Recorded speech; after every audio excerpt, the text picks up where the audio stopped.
j'essaye d'avoir une cohésion, tu vois, dans le travail, tu vois. C'est pas mauvais ce que je dis, mais un artiste, en gros, lui, on lui donne une instru, donc il écrit, il arrive au studio, il enregistre, il se casse.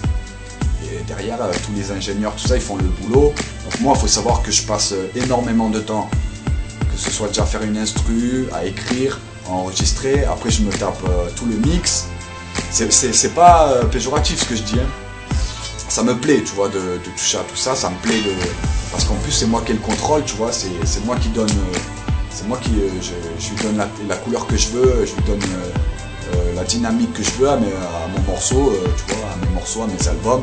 C'est moi qui leur donne vraiment tout ce que j'ai, tu vois, tout ce que je veux leur donner. Et c'est moi qui leur donne la forme, vraiment, la couleur et le goût que je veux, tu vois. Donc c'est ça aussi que tu as le contrôle total de tes morceaux, tu vois. C'est pas un ingénieur du son qui va te faire ton truc, ton mix comme il voulait lui, ou comme il entend lui, ou comme... non, tu vois, là, c'est 100% du travail fait maison.